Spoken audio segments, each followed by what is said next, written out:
आपको डोमेन के बारे में बताया था, डोमेन क्या होता है।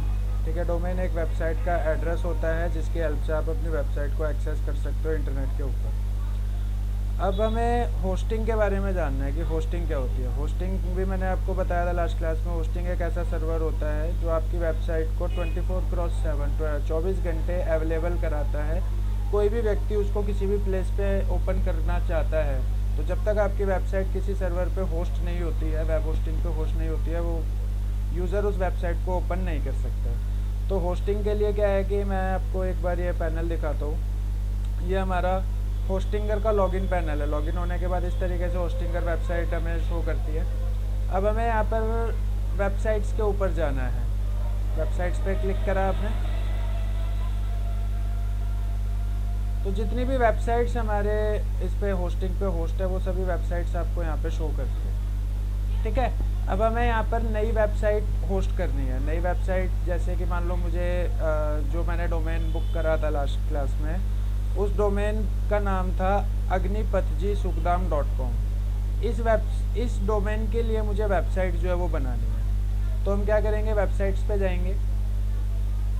वेबसाइट्स पे जाने के बाद यहाँ पे ऐड वेबसाइट का ऑप्शन आता है। ऐड वेबसाइट पे हमने क्लिक किया और आप वर्डप्रेस की वेबसाइट डालना चाहते हो तो आप यहाँ से वर्डप्रेस पे क्लिक करो। ठीक है, अगर आप कोई एम्प्टी HTML की वेबसाइट डालना चाहते हो तो आप यहाँ से HTML पे क्लिक करोगे। हमें क्या करना है, वर्डप्रेस की वेबसाइट डालनी है, तो हम यहाँ से वर्डप्रेस पे क्लिक करेंगे।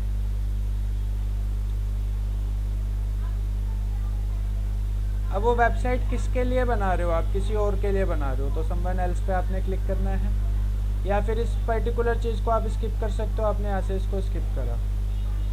अब आपका एडमिनिस्ट्रेटर कौन है, गो डिजिटल विद पूजा infotech@gmail.com, ये यहाँ पे बाय डिफ़ॉल्ट आ रहा है। बट मैं चाहता हूँ यहाँ पर कुछ और डालना। जैसे ये तो मेरा होस्टिंग अकाउंट का आ गया, मैं यहाँ पर किसी और अकाउंट को डालना चाहता हूँ। तो मान लो मैंने यहाँ पे एडमिनिस्ट्रेटर की ईमेल आईडी डाल दी, ushaComputeredu@gmail.com। ये मैंने इसकी ईमेल आईडी डाल दी एडमिनिस्ट्रेटर की। एडमिनिस्ट्रेटर का मुझे पासवर्ड डालना है, तो पासवर्ड मैं डाल देता हूँ यहाँ पे। जो भी पासवर्ड डालना है वो पासवर्ड मैंने डाल दिया। पासवर्ड क्या है वो मैं अभी यहाँ पे वीडियो रिकॉर्ड हो रहा है तो इसमें मैं शो नहीं कर सकता। अभी आपको मैं बता दूंगा क्या पासवर्ड इसमें मैंने डाला है। जो भी आपकी नीड है वो आप पासवर्ड डाल सकते हो। पासवर्ड डालने के बाद आप यहाँ से नेक्स्ट पे क्लिक करोगे। पासवर्ड हमें सेव नहीं करना है, नोट नाउ पे क्लिक करा। अब ये बिज़नेस किस टाइप का है जिस पे आप वेबसाइट बना रहे हो, बिज़नेस एंड सर्विस है, ऑनलाइन स्टोर है, ब्लॉगिंग वेबसाइट है, एफिलिएट मार्केटिंग है, पोर्टफोलियो है, क्या है। तो ये एक NGO, नॉन गवर्नमेंट ऑर्गेनाइजेशन की वेबसाइट है। तो ये एक तरीके का पोर्टफोलियो बनेगा, क्योंकि हमने यहाँ पर बहुत सारी चीज़ें डालनी है, डिस्प्ले करानी है। आप इसको बिजनेस सर्विसेज में भी डाल सकते हो। तो जो भी आपको नीड है, जैसे पोर्टफोलियो बनाना पोर्टफोलियो, बिजनेस बनाना बिजनेस, आप इसमें डाल सकते हो। तो मैंने यहाँ से बिजनेस सेलेक्ट करा और नेक्स्ट पे क्लिक करा।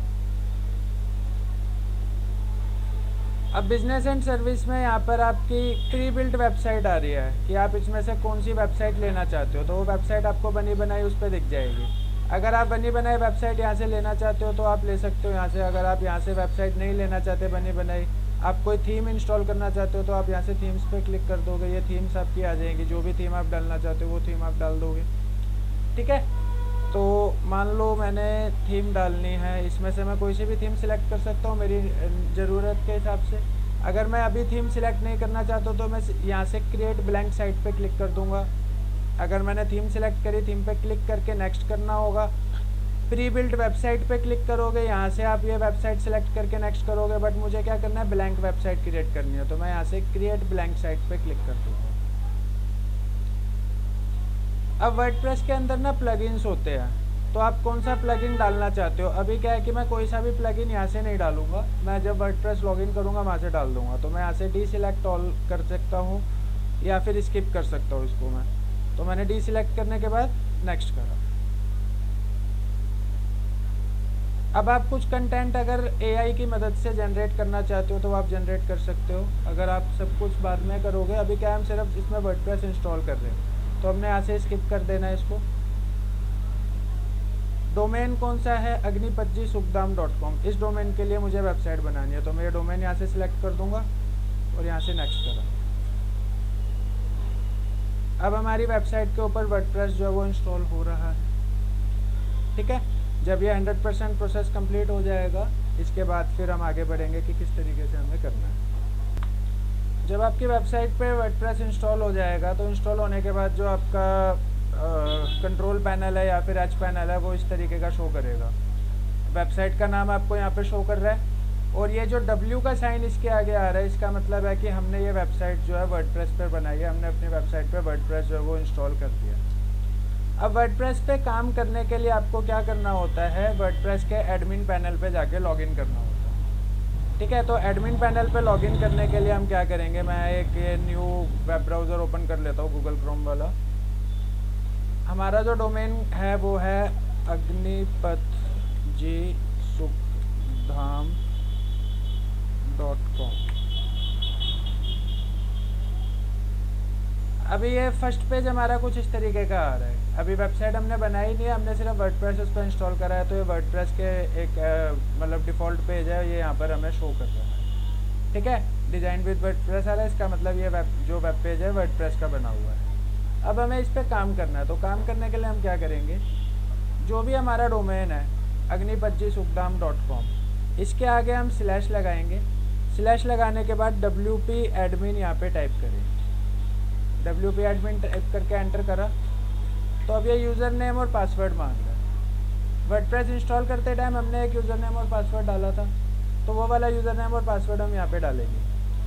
तो यूज़र नेम था हमारा ushaComputeredu@gmail.com, ये मेरा यूज़र नेम था।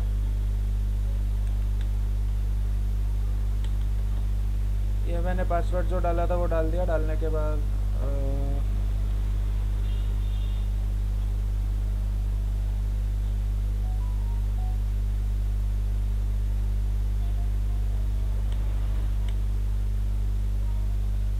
पासवर्ड क्या डाला था,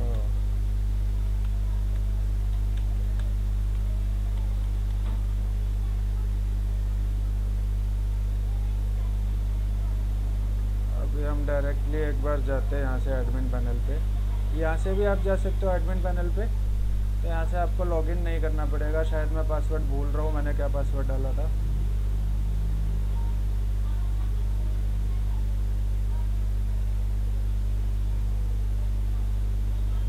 अब ये हमारा वर्डप्रेस का होस्टिंग पैनल ओपन हो गया है, वर्डप्रेस का जो पैनल होता है वो ओपन हो गया है। तो यहाँ पे जाकर का ना मैं सबसे पहले अपना एक यूज़र नेम बनाता हूँ। तो मैं यहाँ से यूज़र पे गया, ऐड न्यू यूज़र पे क्लिक करा। यूज़र नेम हमने डालना है इसका एडमिन या कुछ भी आप डाल सकते हो। मान लो मैं अभी आपका नाम डाल देता हूँ। आपका क्या नाम है आपका? जैनब। तो मैंने इसका जो एडमिन है @_Zeinab।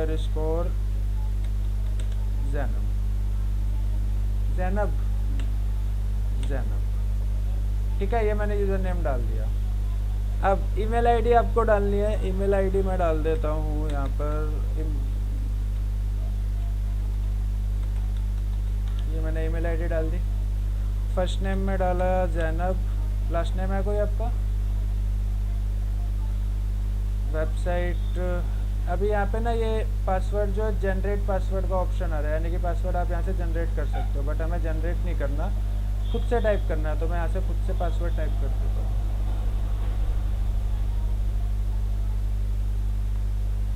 पासवर्ड को भी हाइड कर देते हैं।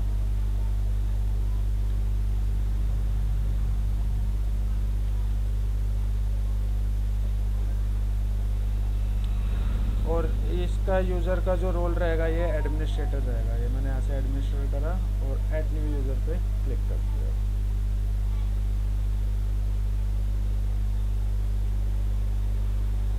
ये यूज़र नेम मेरा बन गया admin_Zainab और जो पासवर्ड हमने डाला था वो पासवर्ड। अब हम इसको यहाँ से लॉगिन करते हैं। यहाँ पे यूज़र नेम में हम अपना जो हमने डाला था admin_Zainab और पासवर्ड था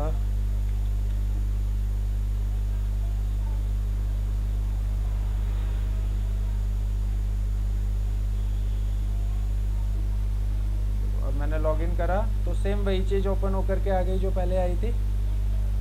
ठीक है, तो तो आप अपना यूज़र नेम और पासवर्ड डाल करके उसको ऐसे लॉगिन कर सकते हो। अगर आपके पास यूज़र नेम पासवर्ड नहीं है तो आप अपना एच पैनल का लॉगिन खोल के, होस्टिंगर का लॉगिन पैनल खोल के वहाँ से भी ओपन कर सकते हो। ठीक है, दोनों ऑप्शन मैंने आपको बता दिया कि किस तरीके से आप अपने इसमें वर्डप्रेस की साइट पे लॉगिन कर सकते हो। समझ में आया? कोई डाउट? चलो अब हम आगे बढ़ते हैं। जब भी आप वर्डप्रेस पे लॉगिन करोगे तो लॉगिन करने के बाद इस तरीके से आपका लॉगिन पैनल ओपन हो जाएगा। अब वर्डप्रेस पे काम करने का फ़ायदा क्या होता है, जैसे मान लो मैंने यहाँ से लॉगिन करके काम करा, आप अपने कंप्यूटर पे जाके लॉगिन करोगे तो आप सेम काम वहाँ पे भी कर सकते हो, आपको सिस्टम पे सेव करने की ज़रूरत नहीं पड़ेगी। ठीक है, एक बार शुरू से कर लेते हैं इसको।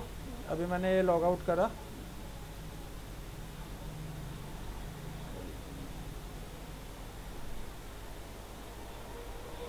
लॉग आउट कर दिया। लॉग आउट करने के बाद ये पेज ओपन हो गया। एक बार बिल्कुल स्टार्टिंग से स्टार्ट करते हैं। गूगल क्रोम ओपन करेंगे,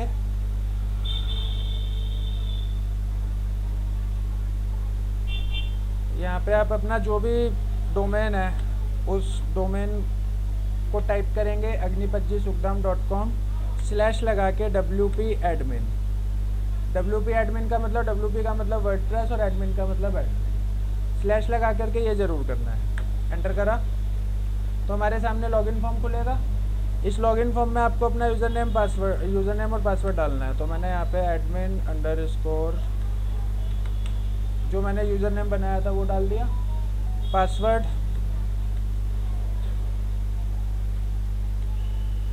डाल के लॉगिन पे क्लिक किया तो ये मेरा वर्डप्रेस का डैशबोर्ड ओपन हो गया। अब इसमें मुझे क्या करना है, किसी भी वेबसाइट पे काम करने के लिए, अब हम इन नोट्स पे अगर आते हैं, हमारा डोमेन नेम हो गया, फर्स्ट पॉइंट हो गया, सेकंड पॉइंट वेब होस्टिंग हो गया, थर्ड पॉइंट वर्डप्रेस की इंस्टॉलेशन हो गई, फोर्थ पॉइंट हमें क्या करना है, थीम का सिलेक्शन करना है। अब थीम सिलेक्शन कैसे करेंगे हम, अपना वर्डप्रेस के डैशबोर्ड पे आने के बाद में आपको यहाँ पर लेफ़्ट साइड में कुछ ऑप्शंस दिखाई दे रहे हैं। इन ऑप्शंस में आपको अपीयरेंस पे जाना है। क्या जाना है? अपीयरेंस पे जाने के बाद आपको थीम्स का ऑप्शन दिखाई देगा, आप थीम्स पे क्लिक करेंगे तो आप देखोगे यहाँ पे बाय डिफ़ॉल्ट ये 3 थीम्स आपको शो कर रही है।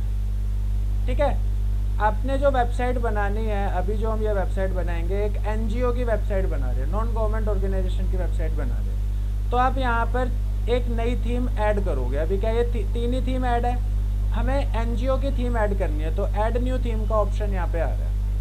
ऐड न्यू थीम पे आपको क्लिक करना है। अब ये पॉपुलर में जो भी बाय डिफ़ॉल्ट थीम्स यूज्ड होती हैं, ज़्यादातर जो यूज़ होती है, ये सब पॉपुलर थीम्स के अंदर आपको शो कर रही है। इनमें से अगर आपको कोई थीम सिलेक्ट करनी है तो आप इनमें से कोई सी भी थीम सिलेक्ट कर सकते हो जो आपको ठीक लगे। जैसे ये वाली थीम थोड़ी सी ठीक लग रही है, जो NGO को रिप्रेजेंट करती हो। आप चाहो तो NGO के लिए स्पेसिफिक थीम को सर्च भी कर सकते हो। यहाँ पे सर्च थीम का ऑप्शन आ रहा है, यहाँ पे आपको टाइप करना है नॉन गवर्नमेंट ऑर्गेनाइजेशन।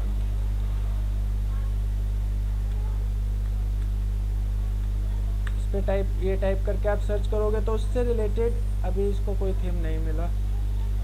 NGO सिर्फ टाइप करके देखते हैं, NGO से रिलेटेड ये थीम्स यहाँ पे मिलते हैं। ठीक है, थीम में क्या है कि आपको जैसे फर्स्ट पेज दिखाई दे रहा है, ये इसकी डिटेल्स वगैरह जो है ये दिखाई दे रही है। अब जैसे हमारा अग्निपज्जी सुखधाम जो है ये एक एजुकेशनल NGO है, ये एजुकेशन प्रोवाइड कराता है। ठीक है, तो NGO charity connection, NGO organisation, bingo press, ये काफ़ी सारे आपके थीम्स के नाम आ रहे हैं। आप इसमें से जोन सी भी थीम सिलेक्ट करना चाहते हैं, मान लो मुझे ये वाली थीम सिलेक्ट करनी है NGO नॉन प्रॉफिट, तो मैं यहाँ से इंस्टॉल पे क्लिक करूँगा। थीम जब इंस्टॉल हो जाएगी, इंस्टॉल करने के बाद हमें उसे एक्टिवेट करना होगा। तो अभी तो ये इंस्टॉलिंग का ऑप्शन आ रहा है, इंस्टॉल जब हो जाएगी फिर हम इसको एक्टिवेट करेंगे। इंस्टॉल्ड आ गई। इंस्टॉल्ड के बाद यहाँ पे एक्टिवेट लिखा हुआ आ जाएगा बटन पे, इसको आपने एक्टिवेट पे क्लिक करना है।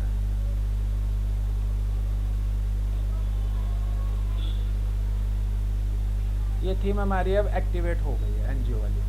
चेक कैसे करेंगे जो हमने थीम डाली वो एक्टिवेट हुई या नहीं हुई? अपना वेब ब्राउज़र पे जाएंगे, जो भी हमारा डोमेन था उस डोमेन को टाइप कर देंगे, एंटर कर देंगे।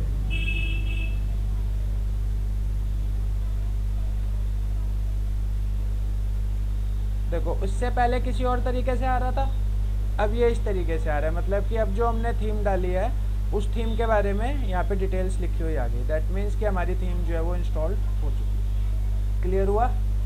कोई डाउट?